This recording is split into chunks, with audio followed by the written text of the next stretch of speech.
A cura. Hoje eu quero falar sobre um livro do pastor Luciano Scala. Quero primeiro agradecê-lo, agradecer a ele e a esposa Juliana, que me receberam esses dias. Eu fui até lá, a gente acabou fui fazer umas doações e junto com isso aproveitei para conhecê-los, parabenizá-los pelo projeto, pelo trabalho, Vale de Bênçãos, entre muitas outras coisas que o pastor faz.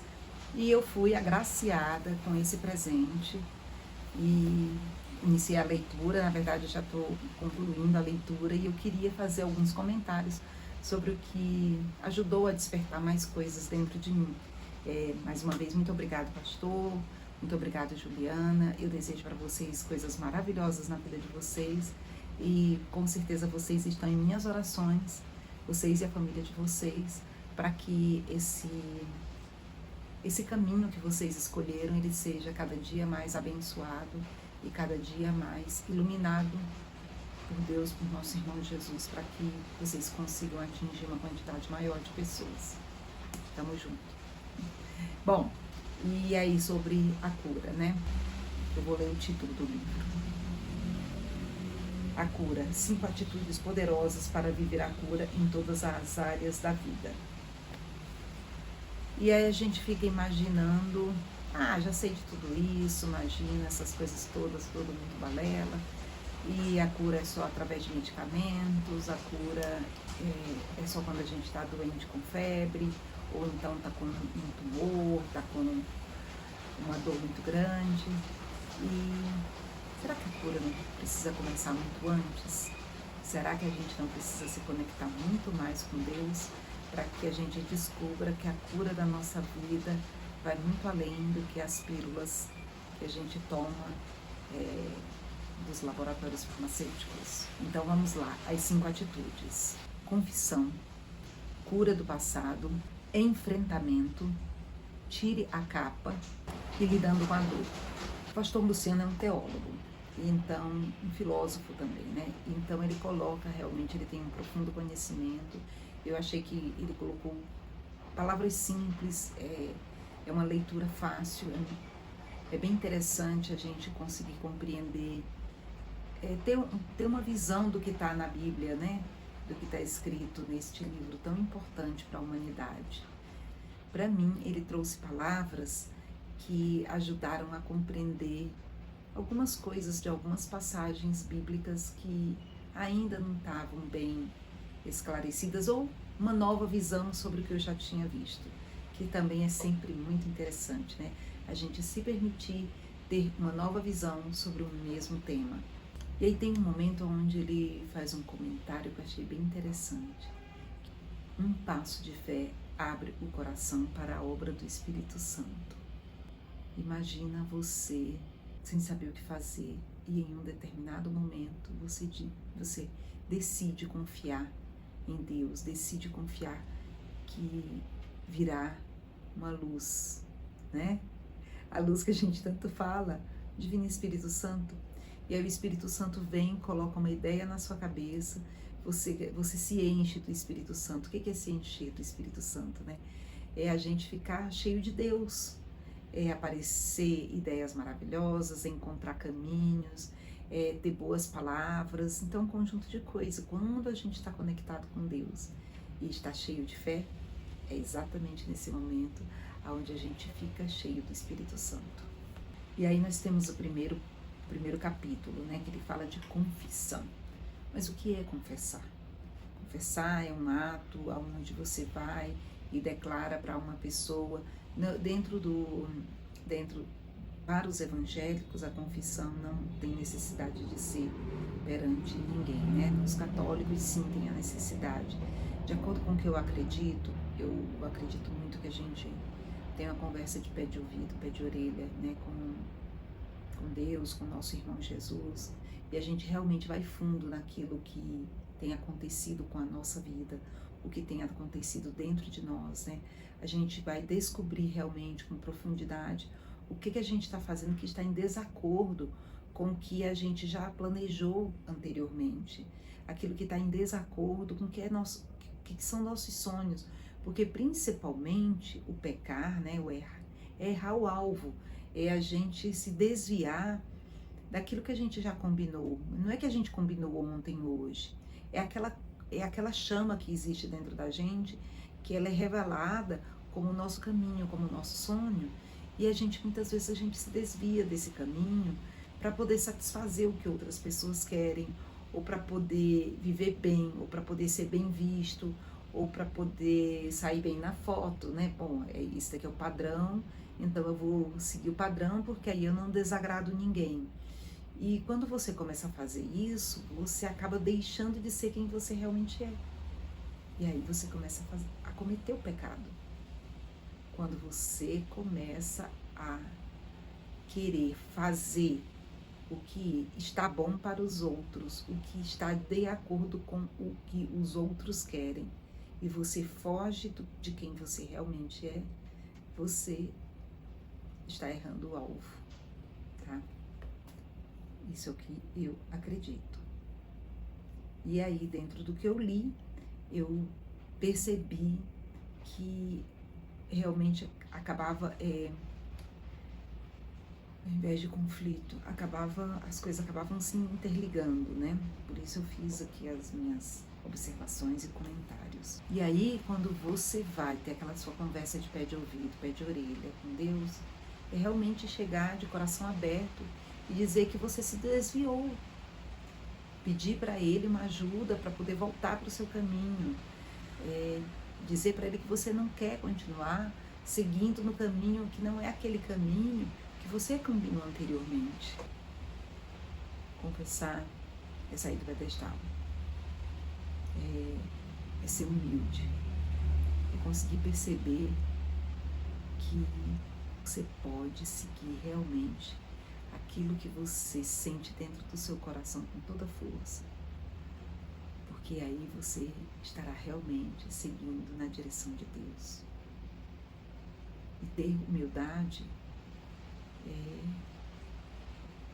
compreender que sim, a gente erra, mas como nós somos humanos e estamos em aperfeiçoamento, a gente pode corrigir isso. Sempre é tempo de corrigir.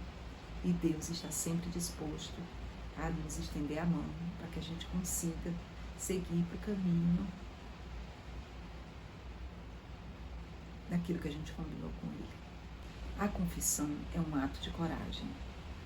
Ela exige que a gente rasgue nosso orgulho. Ela exige que a gente tenha coragem de se despir do nosso orgulho, de se despir daquela carapaça, daquela crosta que a gente colocou à nossa volta para fingirmos ser quem a gente não é. E quando a gente faz essa confissão, a gente não está fazendo bem só para a gente está fazendo um bem para as gerações futuras. A gente está quebrando correntes de gerações passadas e de gerações futuras. Porque enquanto isso não ocorre, esse desvio do caminho vai continuar. E muitas vezes são coisas que a gente vê de erros que aconteceu com os pais da gente, a gente continua repetindo. Seria tão mais fácil a gente olhar, conseguir perceber o que está fora do que a gente combinou e a gente se permitir seguir na direção. Imagina que você veio para quebrar esse paradigma, para quebrar essa corrente, essa amarra que já aconteceu, que já amarrou a vida da sua família tantas vezes. E aí você agora, quando você quebrar esse paradigma, essa corrente, você se liberta e liberta seus filhos e os filhos dos seus filhos. Que profundo que é, né? E como Deus é bondoso conosco, né? Ele aceita que uma única pessoa já ajude a libertar o passado e o futuro. E muitas vezes são coisas pequenas, não é nenhuma coisa do outro planeta, né? Coisas básicas, coisas simples, e que a gente quebrando já vai fazer a diferença. E nesse momento você vai estar gerando uma reconciliação geracional. Como diz o pastor Luciano, você pode dizer, pai, ele gosta muito de falar Senhor, eu gosto bastante de pai. É mais íntimo, não é porque é mais íntimo, é que um dia eu vou falar sobre o que eu acredito das nossas paternidades, mas vamos lá. Pai, mesmo que eu não tenha começado essa história, eu quero colocá-la em tuas mãos. Eu não quero mais carregar esse ciclo. Eu quero começar de novo. E aí ele comenta que pecado não confessado é pecado não perdoado. O que ele quer dizer com isso? O que eu entendi que ele quer dizer com isso? Enquanto a gente não se perdoa ou não perdoa os nossos antepassados, a gente não consegue perdoar aquele erro que está acontecendo. E aí, como a gente não consegue perdoar aquele erro, a gente nem perdoa os antepassados e nem se perdoa. E aí a gente continua cometendo o erro infinitamente, com as mesmas coisas, parecido. Você vai para a direita, você vai para a esquerda, você vai para cima, vai para baixo. De repente, com aquele mesmo assunto, você começa a cometer erros básicos, erros bobeira, que realmente não te deixam mudar de fase. E aí, quando você confessa, quando você perdoa esse erro, você se liberta para você fazer essa confissão. E aí, quando você faz essa confissão, você realmente se liberta para seguir na direção de um novo caminho. E pode experimenta fazer alguma coisa para poder você contar como foi isso na sua vida e o quanto isso pode ser libertador para você. E aí ele cita a passagem na Bíblia onde Jesus está entre os dois ladrões, né? Ele está na cruz entre os dois ladrões e fala, como você está aí? Porque se você realmente é tão especial como você diz, por que você está aí? Estou aqui simplificando. E enquanto isso o outro vira e diz, ele pede para ser perdoado porque ele se arrependeu do que ele fez. Ele conseguiu naquele momento enxergar quais estavam sendo os erros dele. E Jesus diz, hoje mesmo estarás comigo no paraíso. E aí eu teve um tempo que eu me revoltava com isso. Eu dizia, como assim? O cara passou a vida inteira pecando. E aí, na hora da morte, se arrepende e Jesus perdoa, né? E aí tem muitas visões sobre isso. Uma delas ele estava nascendo para uma nova vida. Então, quando você se perdoa e você pede perdão, você confessa o seu pecado aqui, em vida, você vai morrer para aquela sua vida antiga e você vai nascer para uma nova vida. E Jesus está sempre disposto, Jesus e Deus estão sempre dispostos a te aceitar nessa nova vida. E poderia ser de verdade estar indo para o paraíso, né? Não necessariamente não ser uma morte física, né? Como se supõe. Ele teve realmente a morte física, mas ele estava leve porque ele fez a confissão dele.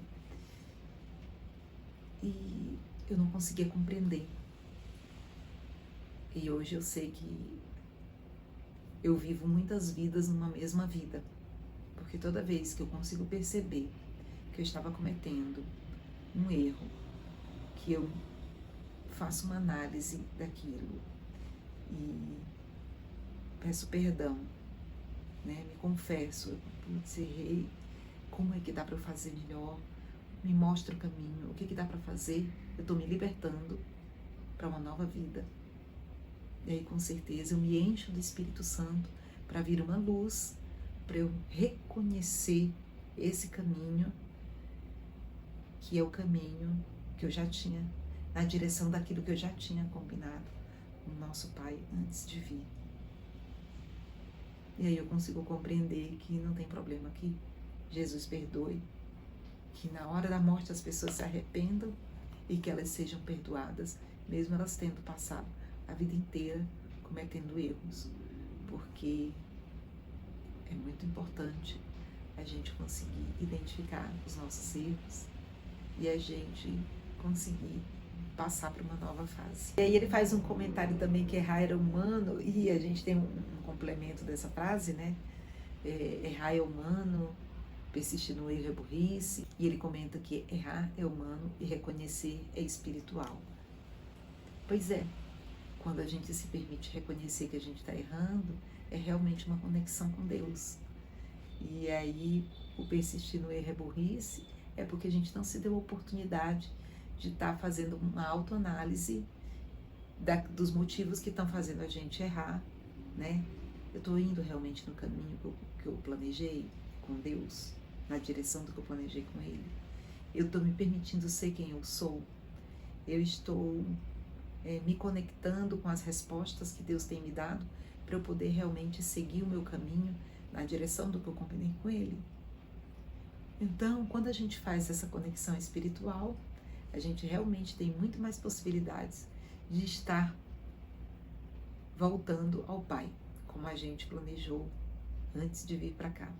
E aí, quando a gente faz toda essa nossa caminhada de confissão, e quando a gente faz essa caminhada de olhar o que já aconteceu, inclusive dos nossos antepassados, e a gente se libertar disso daí, a gente está fazendo a nossa cura do passado.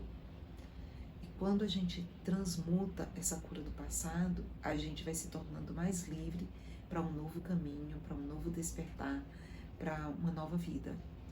E aí vem o momento do enfrentamento. E aí este momento do enfrentamento, ele está muito ligado a entrar em ação. Porque você já descobriu o que não estava de acordo, você já percebeu que você tem a possibilidade de estar confessando e destruindo, deixando para lá os seus erros e se aperfeiçoando na sua caminhada. E aí vem o momento de você estar sempre buscando a melhoria contínua. A melhoria contínua dos japoneses, né? Lin. Esquece esse trecho. A melhoria contínua, que isso pode, dentro das fábricas existem, né?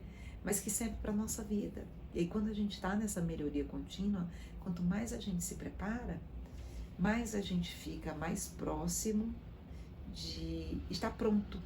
E aí a gente não precisa estar pronto para poder as coisas acontecerem como a gente tinha combinado. A gente precisa entrar em ação, que é o enfrentamento.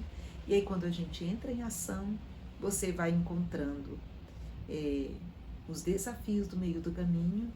E com esses desafios, você vai se superando e você vai caminhando de novo. Mas você só fala disso, sim, porque é assim a nossa vida.